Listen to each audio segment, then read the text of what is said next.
દર્શક મિત્રો, આપ જોઈ રહ્યા છો વર્ધમાન 24 ન્યૂઝ. વર્ધમાન 24 ન્યૂઝને સબસ્ક્રાઇબ કરો, લાઇક અને શેર કરો. ગુજરાત સહિત ભાવનગરમાં અનેક આઇકોનિક સ્થળોએ યોગની ઉજવણી. ભાવનગર ખાતે સિત્સર સ્પોર્ટ કોમ્પ્લેક્સ ખાતે 10મા આંતરરાષ્ટ્રીય યોગ દિવસની જિલ્લા કક્ષાની ઉજવણી. ભાવનગરમાં આજે 10મા આંતરરાષ્ટ્રીય યોગ દિવસની ઉજવણી કરવામાં આવી હતી. યોગ્ય સ્વસ્થ અને નિરોગી જીવન જીવવા માટેનું મહત્ત્વનું પાસું છે. ભાવનગરમાં આજે 10મા આંતરરાષ્ટ્રીય યોગ દિવસની જિલ્લા કક્ષાની ઉજવણી સરદાર પટેલ સિત્સર રોડ પર આવેલી સ્પોર્ટ કોમ્પ્લેક્સ ખાતે કરવામાં આવી હતી. આ વર્ષે સંયમ અને સમાજ માટે યોગ થીમ હેઠળ ઉજવણી કરવામાં આવી છે. Collector R.K.. મહેતાને જણાવ્યું હતું કે યોગ ભારતીય સંસ્કૃતિનો અગત્યનો ભાગ બન્યો છે. યોગ સ્વસ્થ અને નિરોગી જીવન જીવવા માટેનું મહત્ત્વનું પાસું છે. આજે ગુજરાત સહિત ભાવનગરમાં અનેક આઇકોનિક સ્થળોએ યોગ દિવસની ઉજવણી કરવામાં આવી છે. વધુમાં જણાવાયું હતું કે વડાપ્રધાને સંયુક્ત રાષ્ટ્ર સંઘમાં યોગ દિવસની ઉજવણી માટે મોકલેલા પ્રસ્તાવને સમગ્ર વિશ્વ સ્વીકારી પ્રતિ વર્ષ 21મી જૂનના રોજ આંતરરાષ્ટ્રીય યોગ દિવસ મનાવવાની સ્વીકૃતિ આપી હતી. ભારતીય સંસ્કૃતિની આ પરંપરાના ફાયદા સ્વીકારીને સમગ્ર વિશ્વ 21મી જૂનના રોજ યોગમય બની છે. આ કાર્યક્રમ જિલ્લામાં પંચાયત પ્રમુખ રયાબેન મિયાણી, ધારાસભ્ય જીતુભાઈ વાઘાણી, મહારાજા કૃષ્ણકુમાર યુનિવર્સિટીના વાઇસ ચાન્સેલર એમ ત્રિવેદી, પ્રોબેશનર ISI અધિકારી આયુષી જૈન, પોલીસ અધ્યક્ષ ડૉક્ટર હર્ષદ પટેલ સહિતના અન્ય અધિકારીઓ હાજર રહ્યા હતા.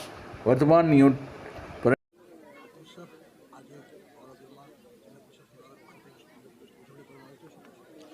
આજે ભાવનગર જિલ્લાનો જિલ્લા કક્ષાનો કાર્યક્રમ આંતરરાષ્ટ્રીય યોગ દિવસ 10મો આંતરરાષ્ટ્રીય યોગ દિવસ છે.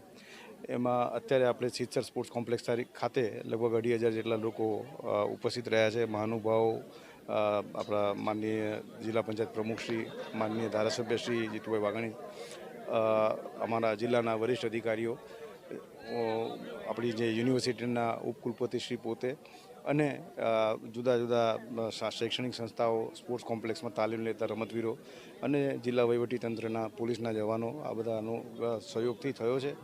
આશરે 2,500 જેટલી આમાં હાજરી રહી છે. આ જ પ્રકારનો એક મોટો કાર્યક્રમ આજે ગૌરીશંકર તળાવમાં આપણે મહાનગરપાલિકા તરફથી કરવામાં આવી રહ્યો છે. આ રીતના મહાનગરપાલિકા વિસ્તારમાં દરેક વોર્ડ દીઠ એક કાર્યક્રમ થઈ રહ્યો છે.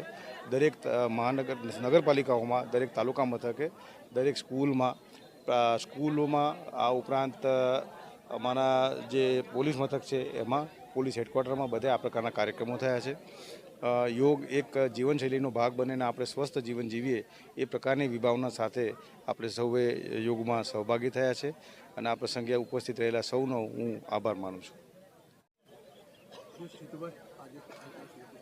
સમગ્ર વિશ્વએ આપણી સંસ્કૃતિનો સ્વીકાર, સર્વાધિક લોકપ્રિય વિશ્વ નેતા અને આપણા લાડીલા વડાપ્રધાન નરેન્દ્રભાઈએ સ્વીકારવાનો અપીલ કરીને વિશ્વએ સ્વીકારી.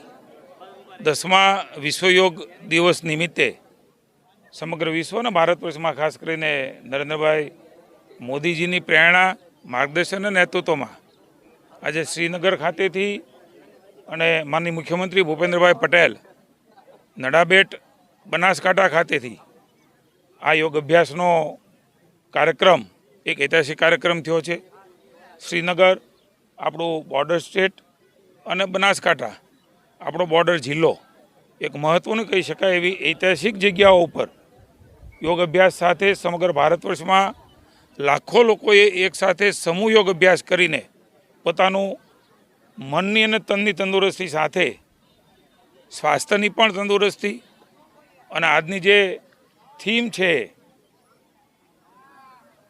આપણે સ્વયં તંદુરસ્ત અને સમાજ તંદુરસ્ત, આ થીમ સાથે આદરણીય મોદીજીના નેતૃત્વમાં આ યોગ અભ્યાસ થયો છે ત્યારે મને સંપૂર્ણ શ્રદ્ધા છે. આ યોગ અભ્યાસ દૈનંદિન જીવનનો ભાગ બને એ સંકલ્પ સાથે આપણે સ્વસ્થ રહીએ, સમાજને સ્વસ્થ રાખીએ. યોગ દિવસ નિમિત્તે ખૂબ ખૂબ શુભકામનાઓ.